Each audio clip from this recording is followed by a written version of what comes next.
Shalom. All praises YAHAWAH, SHAM, YAHAWASHI. Double honors unto the apostles of GMS, and honors out to the brothers doing the work in sincerity and truth. My name is Amar Kwan. This is a video on the topic of the new covenant. We'll first start by reading Ezekiel 11 and 19. And I will give them one heart, and I will put a new spirit within you, and I will take the stony heart out of their flesh, and will give them an heart of flesh. We're going to start with the first part, where it reads, the stony heart out of their flesh. We're going to get a bit of understanding on what that means. First, I'm going to read Jeremiah 6 and 10. To whom shall I speak and give warning, that they may hear? Behold, their ear is uncircumcised, and they cannot hearken.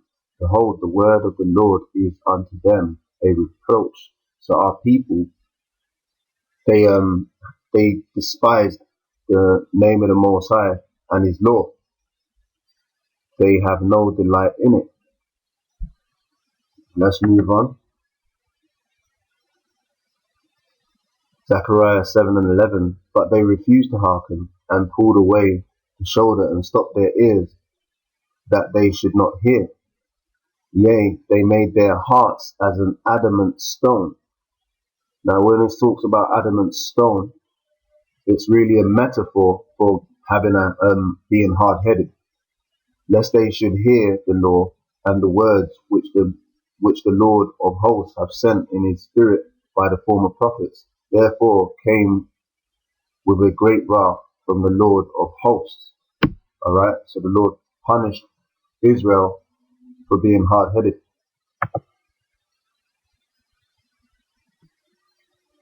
Jeremiah 5 and 3. O Lord, are not thine eyes upon the truth? Thou hast stricken them, but they have not grieved. Thou hast consumed them, but they have refused to receive correction. They have made their faces harder than a rock. You see, because that's that term being reused again, where harder than a rock, you know, to mean hard-headed, man. They have refused to return. Okay. Now let's go back and read this Ezekiel 11 and 19 verse again.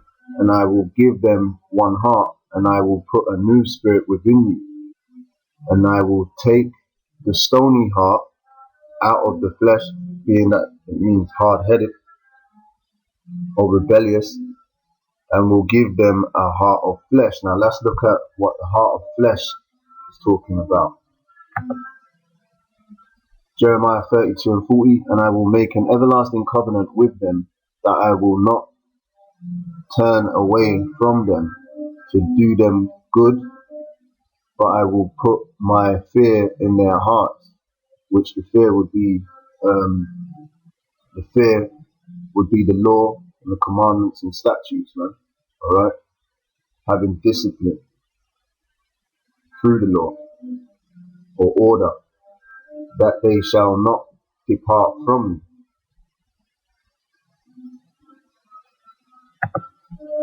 Hebrews 8 and 10. For this is the covenant that I will make with the house of Israel after those days, saith the Lord. I will put my laws into their mind, and write them in their hearts.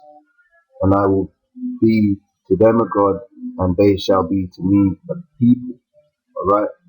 And that just plain to the point, man. The new covenant is going to be the Lord being placed in our minds, that we don't break the law. We will be perfect, and we won't be breaking the laws in the time to come, when we're renewed through the new covenant. Because right now we have a corruptible body, man. All right, and we're going to be, you know, we're right now we're rehearsing the righteous acts to be able to keep the laws 100%.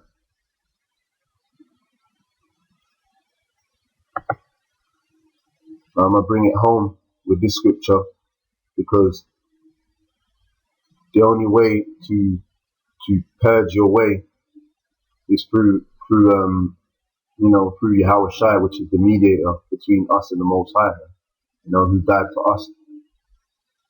Hebrews 9 and 14. How much more, Salakia, that's Hebrews 9 and 15.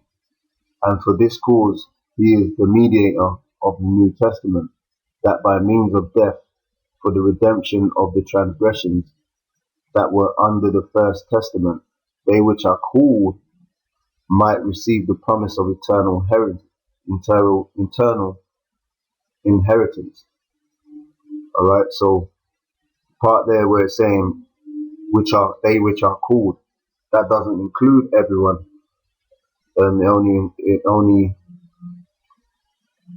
encompasses a small arrangement of people, which is the elect or the remnant, which held fast their faith and believed in Yahawashi.